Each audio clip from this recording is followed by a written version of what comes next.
Hello and welcome, ladies and gentlemen, to another edition of Three Live Canes. Back in football season, even if it's the weird little spring version of it where we watch highlight videos and we get all hyped up for things that we can't really even see or understand.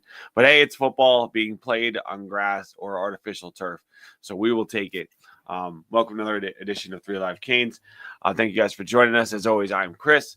It says so in that box over there that says Bill. Steve-O at some point will be in a box that's down there in that general vicinity. It'll say Steve-O in a smaller black box to designate that is him. I'm going to talk to you guys about the past week of Miami football, which includes the start of spring practice, the time where hope springs eternal for Miami Hurricane fans.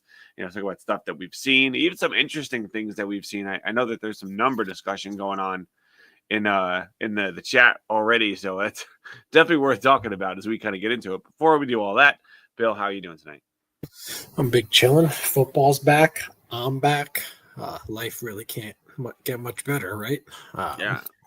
But I don't think it's a coincidence that I was in Ohio for some work stuff last week, and then we get a commit from Ohio. Maybe I left the meetings and dropped off a bag. I don't know.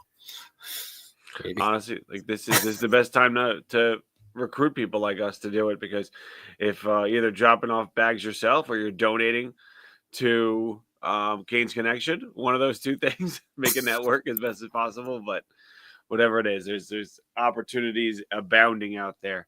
But obviously also too, with the idea of getting some of this talent in, you're excited to see them as freshmen rolling in the door for the first time, or some of the portal guys get to see them in Miami uniforms for the first time, including Carson Beck.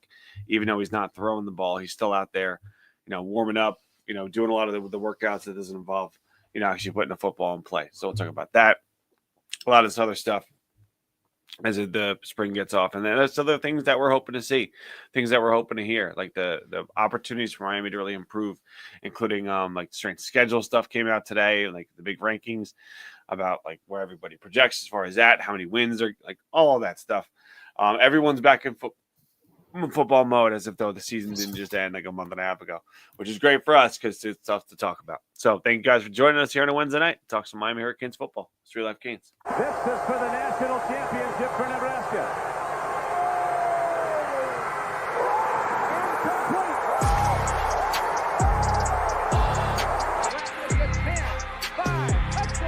He's a stud, that Brown, number 98.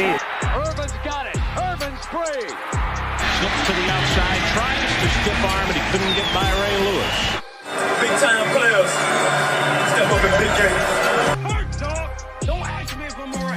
Hell no. They're up to the races. That's what they needed. That's Ricks going up for Thorpe, and it's intercepted near midfield. Sean Taylor's got another one. Who else? Who else but Sean? Who else but us here on a Wednesday night to talk about the Miami Hurricanes football program?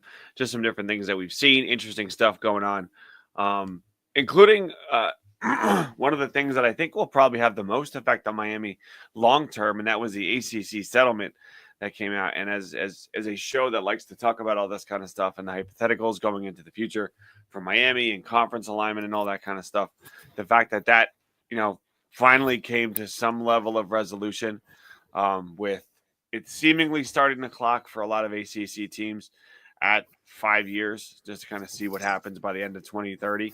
That the settlement number dropping down, I think it's went from like 200 mil buyout to 100 mil with no loss of media rights, something like that. I think 75 million in 2031. So essentially, the ACC has 6 years left. Right, so enjoy it while you can. Or don't enjoy it, which a lot of people haven't, but we'll see how it goes. But it's going to be interesting to see how that shakes out. I know Florida State and Clemson obviously have been the catalyst for the change that has occurred with the conference, and then hoping to work their way out of it. But the fact that they are now, I guess, relatively settled on what happened says a lot about what, this is probably the end of the back and forths that we've seen over the past, 2 to 3 years. I would say. And I don't know how happy they are with it, but the fact that they agreed so quickly tells us that they're probably going to be on that clock too, which means Miami, I don't know. We'll see what happens with them. We'll see how the other changes and other moves start to take place. But There's also the that new formula that they came up with. So essentially, the teams that get the most viewership and really drive, the overall quality of the conference is going to get paid more. So that really benefits, Florida State, Clemson, Miami, and then I believe North Carolina was the fourth one as well. So the way I looked at it is, Clemson and FSU did all the dirty work. Miami's going to make, some more money, and then, they'll probably be able to get out of the conference, a couple years earlier as well. So, Florida State, I saw a few tweets from their fans, claiming a great victory. So good for them, but we didn't have to pay all the lawyers to do all that. So, so at least we have kind of some form of closure, I guess. We know nothing really. At least I don't anticipate anything really big happening, until we get to that 2029, 2030. That's when kind of that news will break that teams are looking to exit. And by that time, who knows where college football will be. Yeah, and honestly, at that point, it might just be, the opportunity instead of getting settlements or like you said, who knows where college football even is. Like that might be the year that things change anyway. Like that might be just the timeline for college football as a whole. Like when we get to this point, like I got to look at when the other big contracts end. But at some point, we're getting to, hey, when this hits, then it's all done. We're going to go to the one super conference. We're going to go to this. We're going to go to divisions, national thing, whatever it's going to be. At some point, it's coming up. So very well could be then. By all means, if it continues kind of pushing the same direction, where every year we're making massive changes to the playoff anyway. So, CFK fan also said, any update on the ACC Big East merger? Something that I know really mostly is a basketball focus of things. I don't know how much it does for the football side. I know for basketball, it would obviously be cool to basically return the Big East to what it was with additional teams. But that, I think in my mind, this would only happen as a pure desperation move if the ACC loses out on a lot of the really big football powers that it has, powers relatively speaking. And then at that point, they're just like, all right, we'll just make do with whatever football we can pull together. And at least we'll have a really cool basketball conference. Because, you're not going to have like UConn will be in football. Exactly. You're not going to have like a really impressive football ad, but you will have a tremendous number of basketball ads if that happens. So honestly, ideally, it should happen with a complete separation of football and basketball. If you just were able to do that, then you'd create one awesome basketball super conference, make a ton of money that way, and then let football fall where it may outside of it. But, we don't do that. We have to make sure our women's volleyball teams travel across the country these days. Right? That's modern college sports is doing whatever stupid things that we can to make it work. But Billy, any thoughts on that? I feel like, that.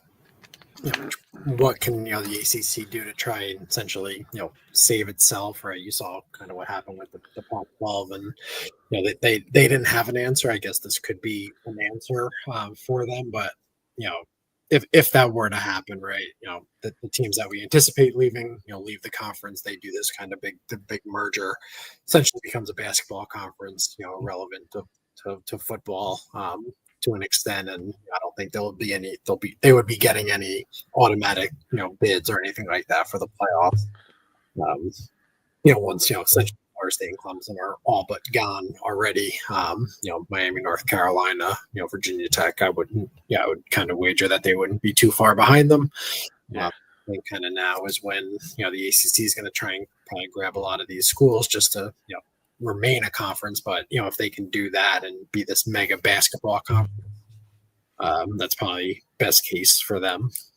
Yeah, probably the easiest way to make some money in the short term and see how that goes, especially with the indecision you have in other spots too. So, but that's more of the that's the national talk. That's the hypotheticals, and nobody wants to talk about hypotheticals when Miami football is being, when guys are wearing helmets and doing all that. But it's one of those like background things that'll always be around the program until we have some sort of decision, which now at least we know probably within 5 years, we'll know what the deal is for Miami heading into the next decade or so of time. So we'll see how it goes. Welcome to everybody that was out there. CF Kane fan as always.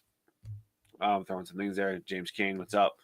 He said, how are we feeling about quarterback 1 wearing number 11? Maybe that old magic will return.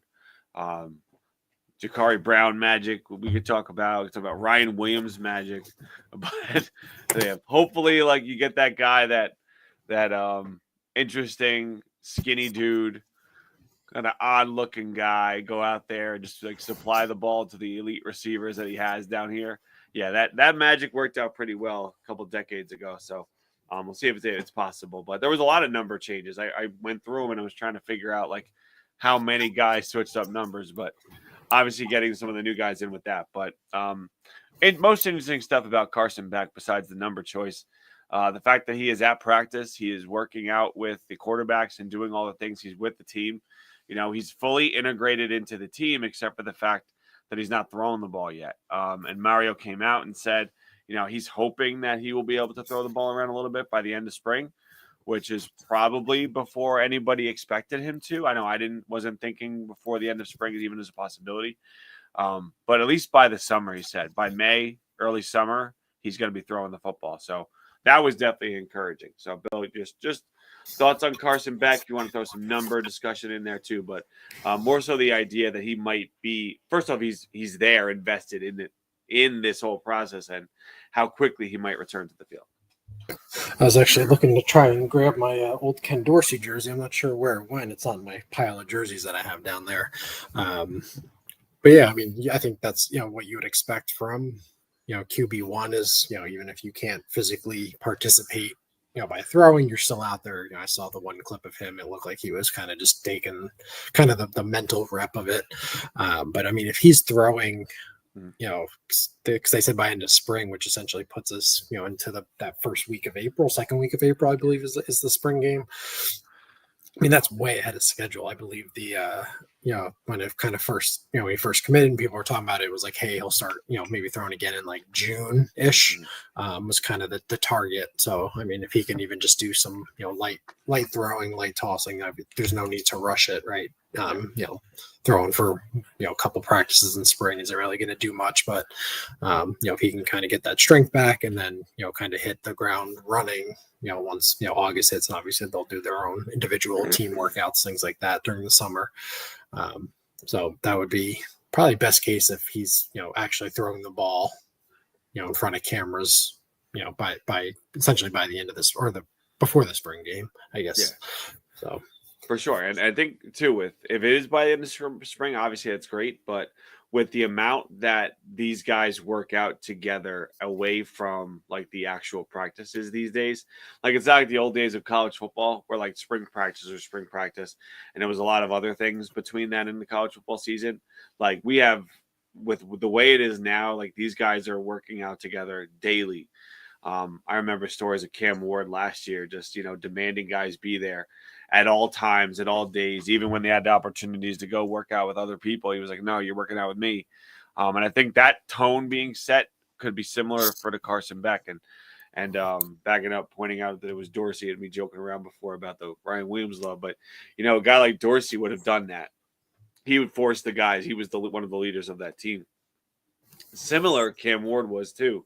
And I saw some comments from, I know Mark Fletcher was on a couple of them, but Mark basically came out and said, like, they're similar in that they're both these alpha guys that, you know, click right away and you follow them, you know. And that was one of those things. That's what you were hoping for from a guy that can replace, you know, maybe like the ultimate alpha, maybe top pick in the NFL draft kind of guy. And if Carson Beck's able to step into that role in that regard as a true leader, it's going to be huge, because you know then that even if he isn't able to complete those passes, you know, in the spring, you know, where you're going to have like more of the official practice, you will absolutely have more than enough throws between the end of spring ball and the beginning of September. But to make that thing all work, that's going to have to. One kind of, I guess, key difference is that, you know, Beck isn't coming into this, you know, veteran wide receiver room like Ward was last year, you know, with X and George and, you know, all those guys that, you know, played a lot of football. You know, he's coming in, you know, CJ Daniels, you know, has played a bunch, but, you know, behind that is, you know, a lot of talent, but, you know, not a lot of, you know, game reps, so to say. So, you know, his time with, you know, JoJo, Chance Robinson, you know, Nye Carr, you know, and all those young guys. And obviously we have another portal season as well to go through. Mhm. So, if he just can throw and, just, get with those young guys, especially JoJo, who, could potentially be this team's number one wide receiver, that'll be big, as we, get towards fall camp. Yeah, and maybe an advantage in some ways of having a younger core of receivers here, guys kind of chomping at the bit, ready to go. Guys that are going to make their adjustments and figure out a way to, they want to be able to be the guy. They see the opportunities in front of them. Like last year, I don't care how good you really were. Sam Brown could have worked his butt off. He wasn't going to be the team's number one receiver with a Restrepo there. And then knowing Arroyo was going to get his targets, and you have a top tier running back coming in, David Martinez and Jacoby still, like, there was a relative ceiling there of how, like, I think that's why Isaiah Horton made the decision he did. He felt like last year there was a ceiling above his head of where he could have gone, and maybe he was afraid of it happening again. Who knows? But this year it seems like there's more opportunity out there to go be the guy if everything does click for you. Like, who's to say that Carson Beck's number one receiver can't be CJ Daniels? Could be, right? CJ Daniels has been a number one receiver before. Why can't it be him? Who's to say that someone like a Nye Carr can't just have it all click, or Ray can't have it all click, or one of these other guys to be like no, they figured it out. Some of these guys going into their second, third year, maybe they did put it into that part, like, oh, I'm the guy. Now my money would be on JoJo because he's the most physically gifted guy we have, but you never know. One of those guys works a little harder, puts a little more effort in, and you never know what's going to happen. Sneaky guy, Elijah Lofton. Yeah. Carson Beck likes his tight ends. It's right there for him, and like, he's coming from a place where tight ends are a priority. I mean, Carson Beck had a fantastic season with a tight end who a lot of people would say is like maybe one of the best tight ends in recent memory in college football. But also, Brock Bowers was a dude that liked to do a lot of different things. Brock Bowers was a guy that caught screens. Brock Bowers, they would line up wide. A lot of little things that with Brock Bowers that they like to do with Elijah Lofton, as we saw last year. So he might see a lot of Bowers in Lofton. He might be a guy that gets your 50 targets or 50 catches in a given season with like 60 or 70 targets. It's possible, especially a lot of those like shorter screen type deals. All right, well, now him stepping up in a role. Now, how many spots are for you?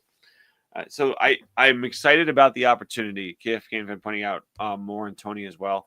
Apparently, Josh Moore came in looking like a stud already, looking like a guy ready to contribute just physically. And hope springs eternal because opportunity abounds, right? There's going to be a chance for him to get out there on the field pretty quick. You want your opportunity to get a big guy on the field, a big receiver, a big physical dude who can actually go get it. Like the thought of it too. So, I mean, we'll see what happens with Carson as he goes into it. But I think the one thing we can hang our hat on is that we don't have to worry about him getting used to things behind our offensive line. We don't have to worry about the offensive line getting used to him because we have a nice veteran group on that O-line. And this is a guy who, no matter what we give him on the O-line, in terms of like logical expectations, it's going to be better than what he had last year. That's guaranteed. And the weapons might be young and inexperienced, also going to be better than what they gave him last year at Georgia. So I'm optimistic. Even as we get into spring, it's essentially the same conversation as it was last year around the offensive line, right? We're pretty entrenched in, those four spots. And, the big kind of question about the offensive line last year was, hey, who's going to play left guard? And then to everyone's surprise, it was, Ryan Rodriguez getting that, game one against Florida, the beat down in the swamp, he gets hurt. And now we're going to essentially have that same conversation, this year, just insert, Brock Meyer at center. And then, obviously Jalen Rivers is off to the NFL. Markel Bell, for all intents and purposes, slides into left tackle. So veteran group, a lot of snaps, a lot of starts. We know that's not everything, right? Steve-O's not here to talk about that Alabama game, but we all know what happened. We all know what happened to Florida State last year. But that talent is that the level of experience doesn't matter with the level of talent that we have at some of those key spots. Yeah, and like you said, injuries forced us to make decisions that I don't know if we were quite ready to make at the start of last year, but things like sliding McCoy in a guard and seeing what he has there. That was a decision that was forced because of injuries. Moving Markel Bell out to left tackle and having Markel Bell play out there. And, opportunity was created because of injuries, and we know that Jalen Rivers could play inside. That was out there. A lot of little things that we were forced into because of the past year, because we had a stout group around it. We were able to basically preview what our offensive line was going to be this year. And now I don't think anyone would be concerned about it, especially when you have as stacked a right side as you probably have in the entirety of college football. I mean, you have a veteran center, then you have an S Cooper, and you have Francis Marinoa, like guy that could be Cooper and Marinoa are both like top 2-round picks in an NFL draft, and Marinoa is a top 10 overall guy in the NFL draft. If Marinoa were in this class, like even as coming after his sophomore year, especially with how all these offensive tackles are measuring with like 29-inch arms, like little T-Rex arms, he probably would end up being a top 10 pick. Those guys can't even hop on the internet and type to defend themselves. So yeah, I mean, that's optimism is maybe like too strong of a word, because we have seen things in the past, but obviously there's reasons to be excited about it. And Carson Beck's just as much a part of that as them, because he knows that this line is going to be different than things he's had. Yeah, see if Kane fans question about, Pancake. I mean, I would probably wager against it. I could see him being that, first guy, off the bench, and, similar to what they did last year, kind of, a little bit of shuffling on the left side, kind of almost like randomly, right? You kind of look up and, Bell's at left tackle, Rivers is at left guard. It wouldn't surprise me to see, Pancake get some work in, especially if they, kind of have him as, their parent, because, odds are Markel Bell's not going to be here. I don't know with his eligibility with that JUCO ruling if that impacts him at all, but it does. I think it potentially gives him like 2 years or something crazy. Oh. He's 28. Yeah, AARP getting on that. Well, either way, I kind of look at the offensive line, right? You have essentially four guys in their money year, right? Cooper's gone, Brockermeyer's gone at eligibility, Markel Bell is draft eligible, and Marino's gone essentially no matter what. So that's four guys that are have a lot riding on this year. That makes for a very hungry and aggressive offensive line. Yeah, and physically, if Pancake is there, if he's ready to go, I mean, the fact that we haven't really seen him obviously isn't an encouraging sign, because, the first year, sure. And then if you watched him, I know, say what you want about what an elite recruit he was. He's also a dude coming down from, like, not what I would call a football haven. I know some people, like, we had the discussion, who would you rather have year one? Would you rather have Pancake or would you rather have Sampson? I remember being on this show and having that conversation. And I thought the idea of picking any option besides Francis was ridiculous, right? Because this is a guy that proved it at the highest level against the best competition and earned his job over some of the elite people. So with that on the table, obviously Sampson was going to take more time. We're just at the point now where it might be taking a little bit more time than we anticipated.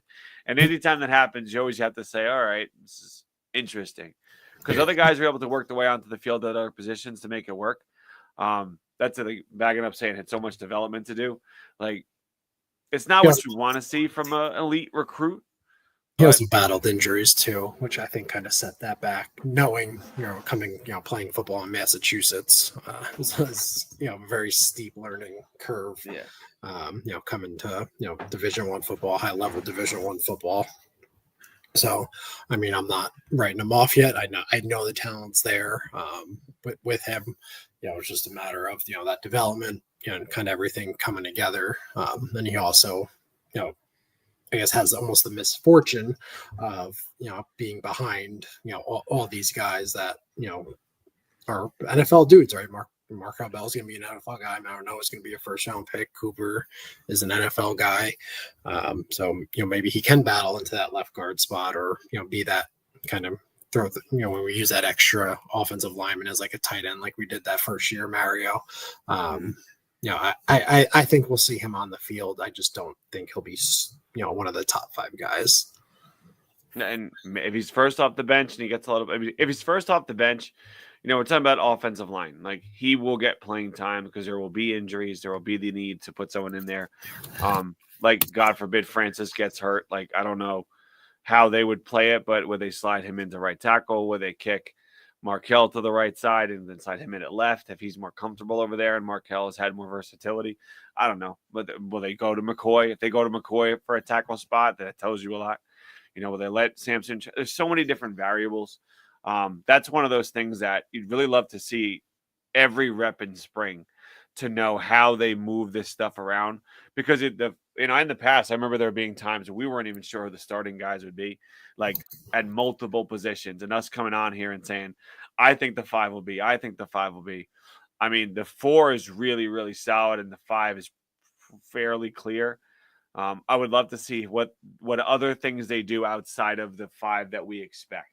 Like, how else do they shuffle that around and see we get other guys into position? Because that's something that maybe Mario saw something where, like with last year, the idea of moving Rivers to guard and letting Markel stick at tackle, like that would only be like, all right, if we lose this guy, let's run this out to see how it looks. And he was like, this actually looks pretty good.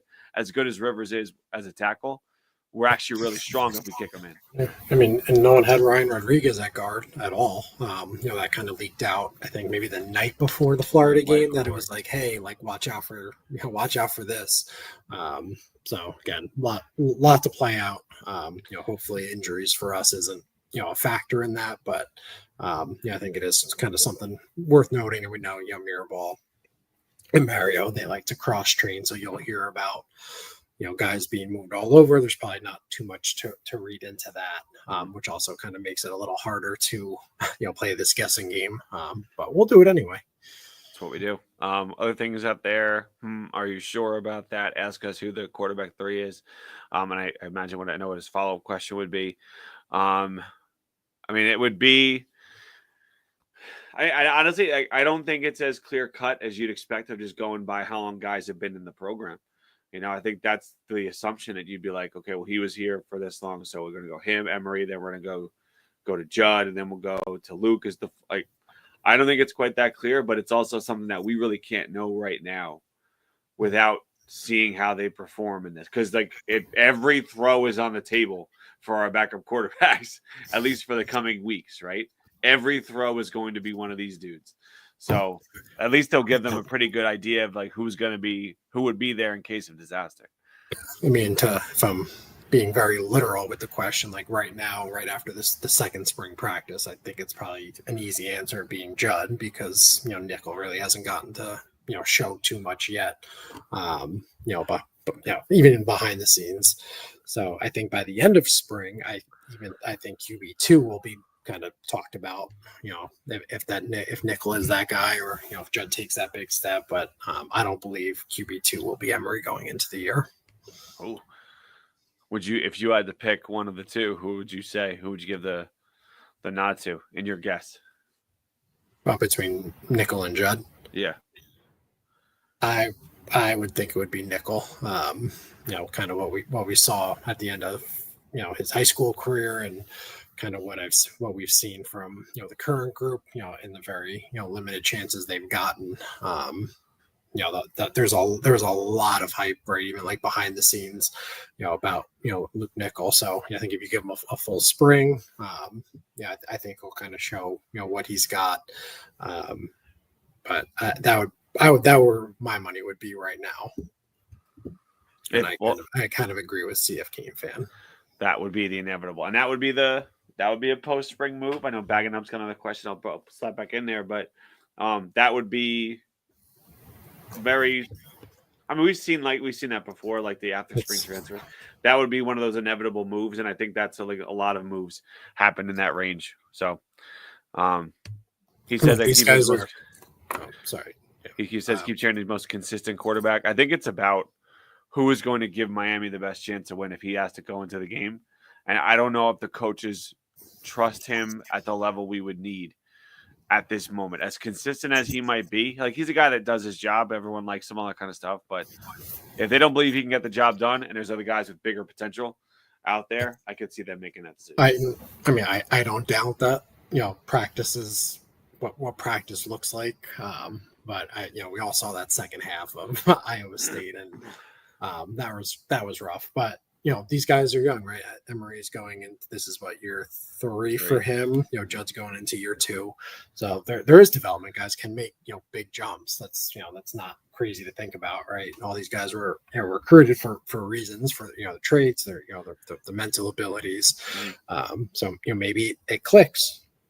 That would be best case, because you have a backup that has game experience, and that maybe that you can trust to go in there and run your offense in its entirety, should something happen. But what we saw, what was that, 4 months ago, 4 months ago, that was not it, right? We saw a shell of an offense, and an offense that really couldn't do anything other than just hand the ball off and hope to move down the field that way without any semblance of a threat of a passing game.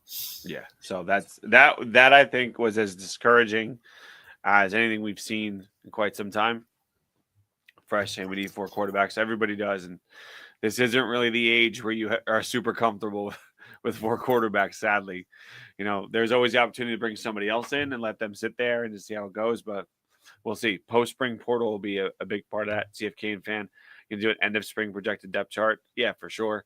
And I think a part of that would be, when we get closer to the end, how things have looked so far, but also including transfer possibilities there.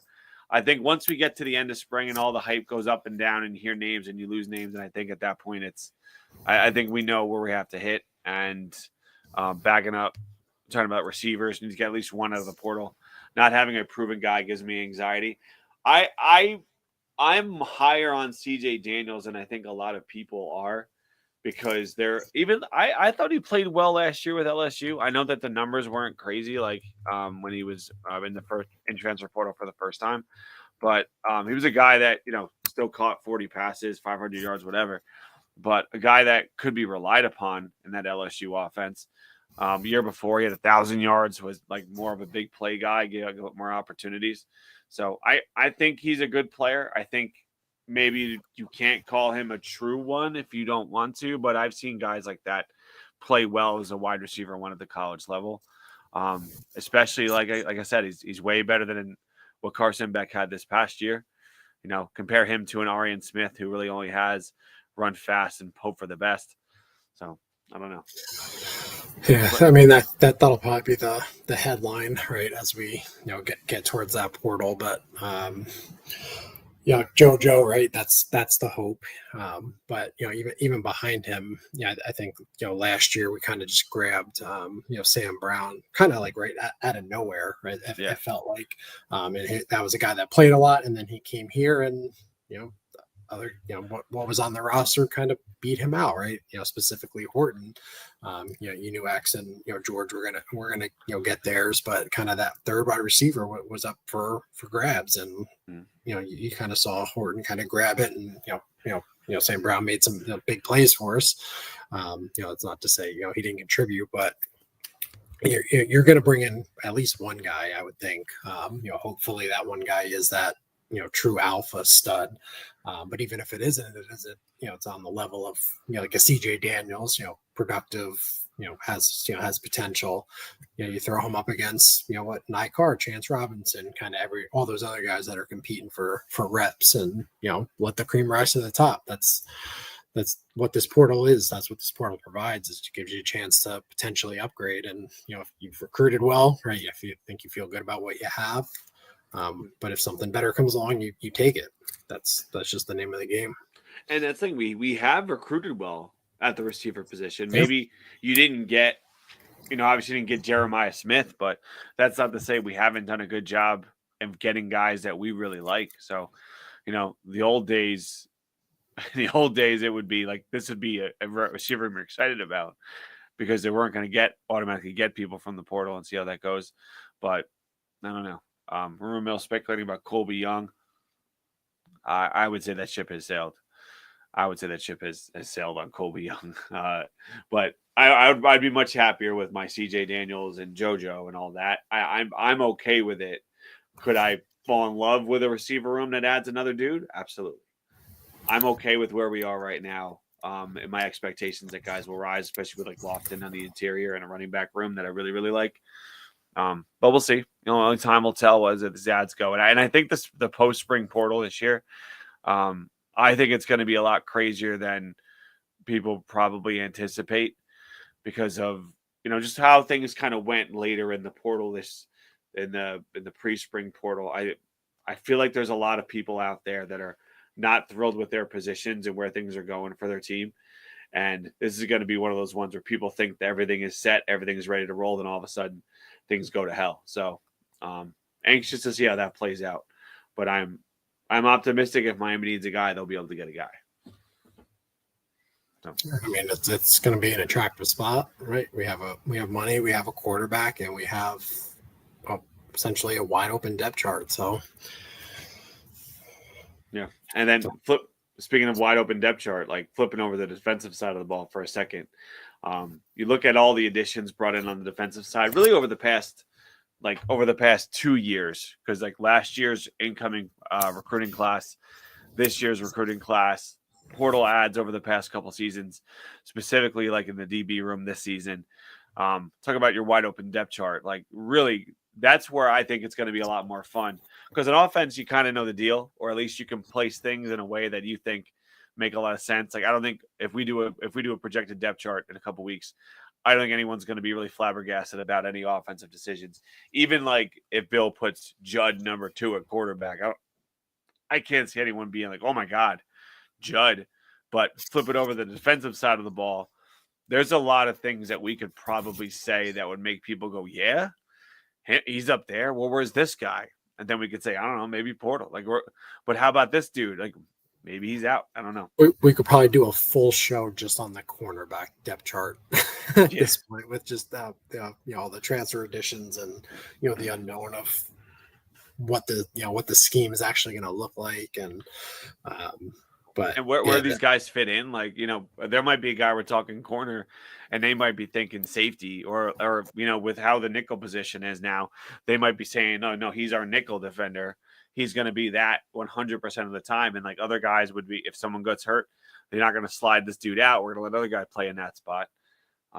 With looking at how the Minnesota defense works, prioritizing one of these like really like bendy, explosive edge rushers is a big part of it. So does that mean we get some of these younger guys who are more of that bendy, explosive difference maker types, and then we kick the dudes like Mesidor back inside?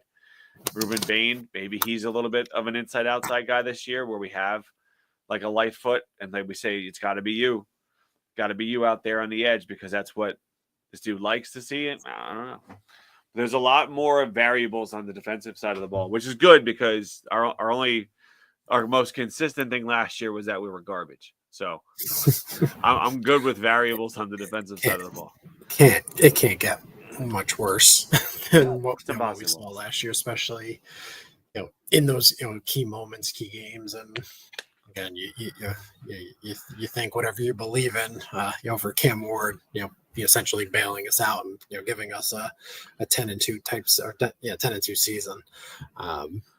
So I personally think that the defense will kind of jump into that slightly above average grouping. Playing defense in this era of football is hard. So is it going to be 85 Bears-ish? Absolutely not. But can you start to get back to what Miami defenses were known for, and that's creating havoc and getting turnovers? If you can do even just one of those two things well, you're going to put yourself in a position to win a lot of games. Yeah, I mean, I'm okay with a defense that, kind of like early Manny, where we were hyper aggressive in all facets, and that led to some teams making big plays, but we were so active in trying to create big negative plays and forcing punts or big turnovers and those kinds of things, that the offense would very rarely be put in a position where they were behind, and they would, if anything, be given opportunities to go, hey, we got a quick turnaround. We scored a touchdown. Now we get another chance to get another touchdown, like a 14-point swing them, and then that to knock them out. This year we had to just Cam had to basically do magic every single game and put up points on the board. I don't think it'll be quite so necessary this next year coming, because I really feel like this is not the intention of our defensive staff, and is to put together something that's going to be consistent and just let's play it slow. We'll do our thing. This defensive staff reads to me like get after it, put trust in the defensive backfield to make plays, make sure the defensive line can get to the quarterback as often as possible. Yeah, and you can be a lot more aggressive with an Xavier Lucas, a second-year OJ, and Ethan O'Connor. Knowing that they will give you more in terms of that man coverage on the back end. Then Poyser at safety, that'll probably clean up a lot of the issues back there as well. And I read today that we were practicing what to do when the offense does what they call motion, and the defense was practicing responding to that. So I mean, if we can get that, that'll be that's probably worth an extra touchdown a game. I mean, the defense is probably baffled. Like, wait a minute, we're not putting Maui Noah out on a receiver. That's what we did last year with motion. We're not going to do that again. Or kick out our edge players to go cover running backs every single snap. Guys that running downfield free run. See how that goes. But yeah, I as scary as it is to know, like, hey, a lot of the same starters will probably be back on a defense that was bad. The coaching was so abysmal, and the kids were not put in a position to do well. I think just by the nature of bringing in a lot of new voices, and credit to Mario, but he hired the guys in the first place. Hey, if something doesn't work, are you going to fix it or are you going to let it go? I would love it if it all clicked from the very beginning. But obviously, he had to hit a massive home run with the offensive staff, a massive home run with the quarterback last year. It's just the defensive guy didn't know what the hell he was doing. So what does he do? He goes out and finds a new defensive guy. I can only blame a guy so much if he's going to go out there in every opportunity and go fix the thing that was broken and try to make that do and make do with that and make it work. So, and that's what happened. It was able to. We're in a spot where it could work. I mean, if there's one thing we've learned, right, this is going into year 4. Is that if something isn't working, Mario will make those changes, and that's something that you don't see right across college football. And being Miami fans, we lived through it. We lived through the disaster that was Al Golden, because he wouldn't fix the one thing that was wrong. If he did that, he still may be coaching here. Maybe have a really different conversation about that. You saw Rick refuse to do anything about the offense. We had good defenses. Had he just gotten with the times and went out and got a Rhett Lashley and said, "Hey, do your thing." Again, maybe we're having a very different conversation. In 2025. But to his credit, he'll make those changes, and if it's if those changes don't work, there'll be more. We figured it out on the offensive side. I think Hetherman and all the guys we brought in, everything's on paper at this point, but that seems a lot more optimistic than the all-star staff we saw year 1, and then everything just kind of fell apart last year with the defensive coordinator not being able to handle basic adjustments and alignments. Yeah. And I think that's, as time goes on, we'll start to see some of those things. And, no better time than now. Every week, I think we'll talk about adjustments that we've made and new things that we're seeing and wrinkles that are part of it. The first, initial hype is all like always DC is fired up. Like, well, yeah, I mean, that's the beginning of it, right? I get that. But then we'll start to see some actual things that we can go from. Backing up says right now we have no one that scares or get behind the secondary. JoJo Longspeed isn't like that. Carr, we've seen nothing from. Explosive 3-level receiver. Love to see it. I think, those guys obviously are a premium if they hit the portal. And a guy that's proven, I guess, at that too, because we do have speed guys, but guys that haven't done it, out there on the field in a college football game wearing a U on their helmet. So we'll see it. I mean, to me, that would be a higher priority than going after get a big tall dude, getting a guy with speed that can attack. Because like you said, we have other guys that can do different things. Well, we'll see. Like I said, it's a premium. And then to answer a Sea of Cane fans question about Flowers, it looks like March is his visit month. He's supposed to be in Auburn tomorrow, then he's going to Florida, then Georgia, then Syracuse, and then it's supposed to be at Miami at the end of the month. So I would probably expect some movement by the end of this month. I stay optimistic on that. I'm staying positive. You'll see crystal balls and predictions probably rolling in over the next few weeks. All right, but before we get out of here, one other thing that I saw that Bill and I were talking about before the show, and it didn't pop into my head last year, and it should have popped in my head last year, but I was going through the roster looking at the numbers, and I noticed that and it was part of the conversation. CF Kane fan said something really early. Said, I believe 99 is retired. Miami has technically 4 retired numbers, 10 for George Mira, 14 for Vinny Testaverde, 42 for Jim Dooley, and 89 for Ted Hendricks. And all but the 89 are worn this year by different players. And this is the first time, I think last year was the first time that 10 was worn. Simeon Barrow wore it. And I don't remember a time before that there has been someone wear George Mira's number. And 42 was Artavius Jones. I think he still has it this year. So Artavius Jones. So last year they gave out 2 of the retired numbers. And then this year, Hayden Lowe has 14. So he took the other retired number. And I thought that was interesting that now we're at 3 of the retired numbers, especially for a former Cane to have given those out. That was interesting. Maybe it's something where we're not doing the retired number thing anymore, but still no Ted Hendricks 89. So I thought that was interesting, especially coming from an alum to give those numbers out. Just, I don't know if anybody noticed that, because like the 10 thing made it click. He's a defensive tackle. I wasn't thinking he has the George Mira's number, but going through it today, it's when I saw 14 was taken, then it started to like get the wheels turned a little bit, and I looked for 42 and all. So thought that was interesting. And then go ahead, thoughts on it? I was going to go completely off topic on real quick numbers. Real quick then. If Miami were to have retired numbers, like, would you retire at 26? Would you retire?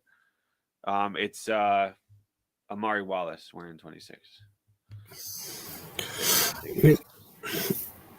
So, I mean, even like you think about like, yeah, there's so many great players. It almost like you'd almost limit yourself, but I feel like just 26 because of everything that happened after the collegiate career. But like if you think about like all the great wide receivers and running backs, you'd almost have like no numbers to give away.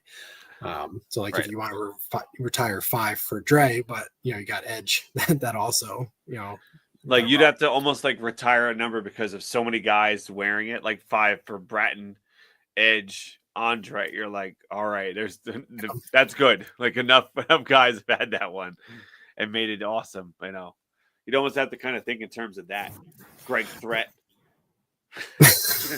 But I think probably maybe 26 would probably be the only one that would necessarily be off limits, or maybe something special around it that you could do. But I feel like it could be a selling point, right? Sean Taylor is a legend. If you're talking to a young safety from South Florida, say, hey, you come here, you ball out, you can wear that 26. Like earn it, like in time. Yeah, that would make sense. Like what Tim's saying down there.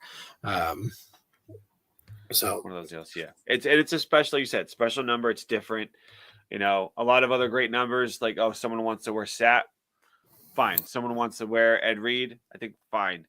But Sean has something different. Like you could have the same argument about Jerome Brown if you want. We'd have the same conversation for like the previous generation. That makes sense to me. But the 2-6, I think for where we are, I get it. And like too many numbers, like you need to do massive roster, so you can't have retired too many. That's I think where the question is, especially for a team like Miami.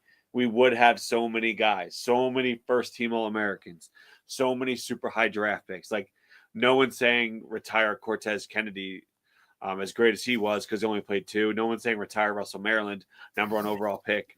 If Cam Ward, if he would have won the Heisman, I don't think people would have been like retire 1. Because only just it's just if it's the 26, I'm on board. But I do agree that it's tough to retire some of these, because especially some of the numbers that are like you can't retire any single digits because you only get so many of them and the kids want them. But go ahead. What were you going to say, Bill? Yeah, the biggest challenge for me every spring and summer is just getting adjusted to all the new numbers and the number changes. So I feel like a chicken with my head cut off. The spring game, because I usually I usually actually print a list and I'm trying to figure out like I just made a play. Who is that again? Oh, he's this number. So realistically, it probably takes me through like game 2 before I'm like 100% confident in all the number changes, and I see guys being rotated in and out. I'm like, okay, oh, that's Justin Scott. Oh, and now he's this number because I believe he underwent a number change too. But even probably this generation where they're going to change numbers multiple times. Does that going back to the prior discussion? If Justin Scott becomes All-American first overall pick and he's worth 3 different numbers, what do you even do with that? That's a good point. I just had a little mental thing. I saw Terrell Walden as number 20, and I was like, but I thought there was another defensive back wearing 20. Chris Ewald is, but it's Terrell Walden the second, so he's playing on the offensive side. Anyway, unrelated to retired numbers, did Beck even ask Judd for 15 or decide to choose another number? I mean, I think taking the 11, I think, is more of a sign of anything. But you're going to be there for 1 year. 11 has some history. It has a little bit. And like I mentioned before, like their weird physical similarities between he and Dorsey are pretty funny. So I do like that. Like these tall, lanky, skinny, weird-looking guys, and just like go out. But I'm going to go out there and win in one of the coolest cities in the world. See if it can make it work. So I would say probably not. He's getting paid enough money where he could have slid something to Judd, and Judd would have been like, "Yeah, all right, whatever." So I'm thinking he just chose 11 to make something of that. Yeah. And who knows, maybe number it wasn't important. He's like, "Hey, just give me whatever," and they're just like, "Hey, here you go. Here's a jersey. Get out there." Hold on. What number is it? What number is his girlfriend?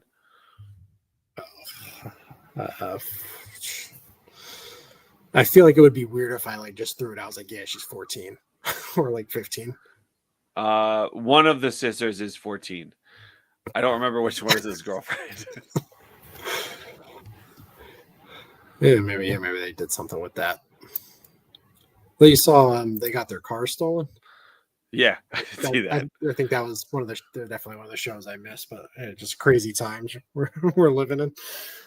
And it was like what, 3 really nice cars. It wasn't just one. It was.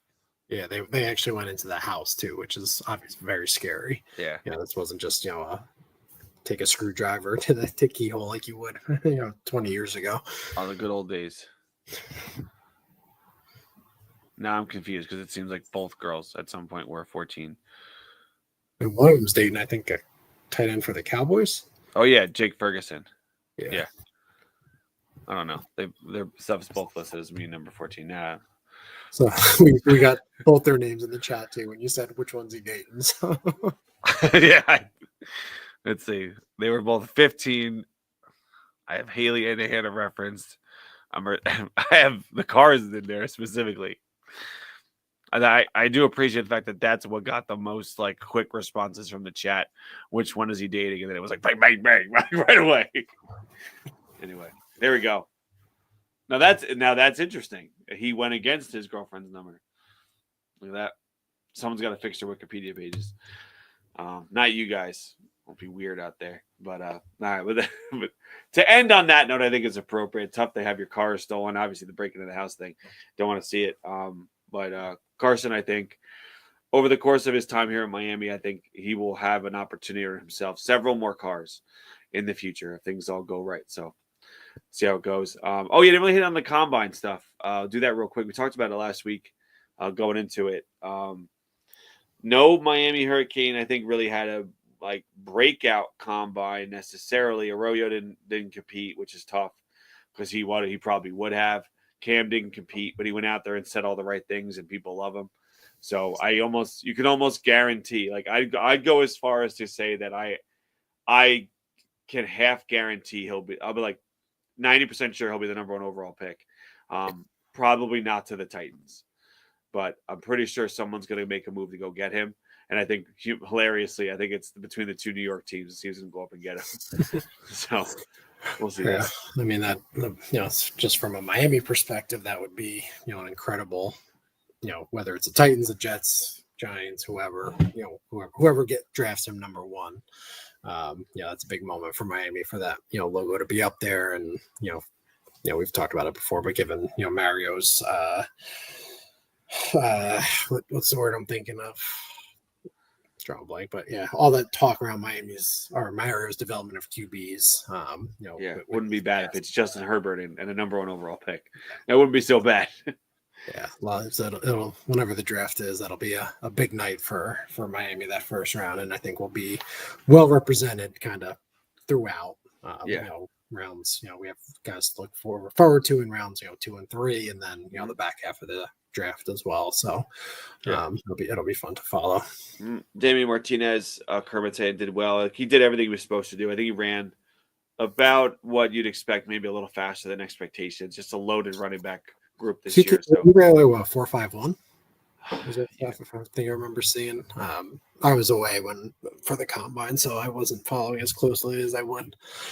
I remember being like, "Oh, that's good for him," and it was definitely in the 4.5s because I think that 4.6 number where some guys hit where you're like, not great, but he did well for himself. Just what you'd expect. Like, I never expected him to blow anybody away, and he wasn't going to be one of those guys who really like.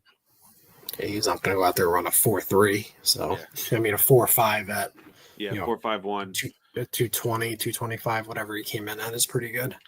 Yeah, 4.51 was good. His athletic testing otherwise was good. 35-inch vertical, solid, 10.4 broad. All that stuff is fine.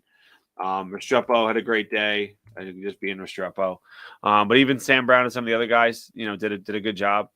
To show that they deserve to be drafted. I think I didn't want to say this when Steve-O was here, but Sam Brown might have put himself in a better position than even Jacoby did, because Jacoby didn't run the 40. And then Sam Brown was able to put up a 4.44.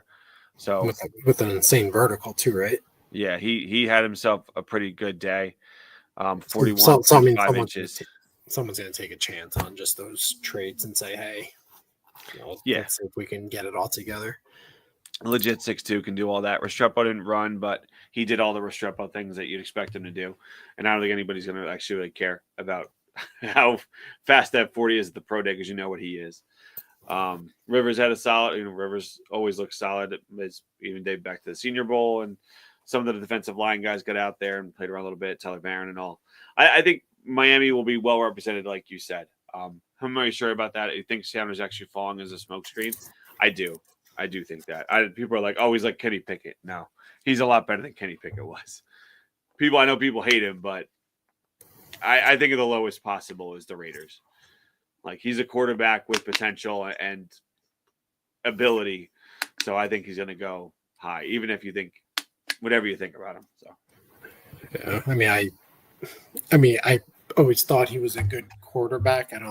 I thought, maybe there's a lot of hype there for, all the obvious reasons, but just in terms of the draft, I mean, we know quarterbacks get overdrafted all the time, especially for franchises that are desperate for just to get a young guy in there for hope, specifically the Raiders. Maybe there's some teams that are in the teens as well that might say, hey, let's trade up and just try and get a guy. But I think at this point, right, I think Cam is by far the number one quarterback, and I don't even know if it's much of a discussion outside of maybe one or two pundits that just want the clicks and the views. I think now they're shifting over to is Jackson Dart number 2. That's the new quarterback discussion conversation, which I also think is kind of silly, because Jackson Dart had games where he just flat out sucked. So I feel like you can't just straight up suck and then expect in a handful of your games and expect people to be like, oh yeah, he's the guy. He's a top whatever pick. Like, say what you want about Bo Nix and Michael Penix and all those guys. Maybe they didn't look like your standard issue top whatever 12 picks, but their last year, they were both awesome. They did not suck. Jackson Dart kind of sucked. I mean, it's working out for Denver, right? Yeah, like those guys, they showed themselves to be good enough. Like, maybe Shador is like a notch at or below where they were when they were surprised, whatever. But you don't have enough quarterbacks in this draft, so you got to deal with it. So the Raiders, I think, would take him. He could rank He could be my 35th ranked player, and I would not be shocked for him to go 7th. You know what I mean? Yeah. But anyway, that's enough draft stuff for now. We have a month and a half to talk about draft stuff, and I will talk about draft stuff every possible opportunity I can, but I'm not going to worry about that right now. So we'll get out of here with another week of Miami Hurricane football in the books and a couple of the good, solid practices of the spring in the books as well. And next week we'll have a lot more stuff, as things really kind of get into gear and, we start to hit our stride here in spring practice. But before we get to that, we'll be on our way. And Bill, I'll say to you, final thoughts for the people. Yeah, a lot of football discussion. Look at that. We hit the hour mark. But hey, football's back. We got 5-6 weeks of, real football to talk about, and then, I feel like we just had this discussion, we went through all last year, but hey, spring football, then a bunch of recruiting. And then next thing you know, we're at fall, summer camp. And then, we're talking about games and we're doing our win-loss predictions, which is a staple of this program. Yeah, or even better, we're predicting when we're going to do our all-time Hurricane draft. That time-honored tradition as well. You know what I think we'll do? I think we'll just pick someone from the chat that day and just say, hey, you're going to be the 4th person in the all-time Hurricane draft, and just run it up. Just grab someone from the chat and say, hey, we're going to do this thing live. Yep. Maybe not even prep for it. Don't even tell them it's coming up. Just say, like, hey, you're in. Whoever random person. And just go. That'll definitely happen. I'm 100% convinced. If we do it without any planning, I believe it will happen because that's how we really roll with this show. If we plan ahead, it'll all fall apart. So. I'll make my big board after I dominated the drafts this past off season. What drafts? I mean, Steve-O drafts. Oh, yes. That's right. We'll get back into that too for sure. But anyway, that'll do it for us here on the program. Thank you guys for tuning in to watch the show. We appreciate you guys as always getting involved, chat and everything like that, and spending a good Wednesday night with us. I know that you guys could be doing a million other things besides sitting there on your laptops or on your phone watching us talk about football, but we appreciate the fact that you guys do. Whether you watch it live or go back and watch it on the replay or watch it in the car on the way to work would probably be the best way to entertain this. You don't have to look at Bill's face for the course of an hour long. But that'll do it for us. So make sure you guys tune into the great stuff here on Canes Insight. Go and read the articles. I know Pete has done something for right after each practice he's gone to. He's done a little recap. It's worth to go watch and see. When you go on the website, go on the message board, post on there, which I would always encourage you to do. Obviously, go in there with some thick skin and not be afraid of having some really weird stuff happen around you. I got to see when the countdown should start. I forget when that starts usually, but I got to go get ready for the countdown too. So if you guys have any ideas of what we should count down this year, throw that out there too. Because I got to get to work on Photoshop and start making 100 images of something so we can post it on the Twitter account. Just got to get after that. But otherwise, post a go over to Canes Connection, donate some money if you want to go get a top level receiver, and then tune in for us here next week again so we can talk to you guys about more Miami Hurricanes football. For Bill, I am Chris. Thank you guys for joining us. We'll see you again next week right here on 3 Loud Canes. Everybody have a good night. This is for the national championship for Nebraska.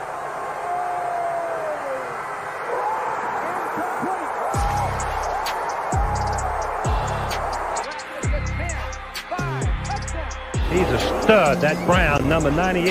Irvin's got it. Irvin's free. Slips to the outside, tries to stiff arm, but he couldn't get by Ray Lewis. Big time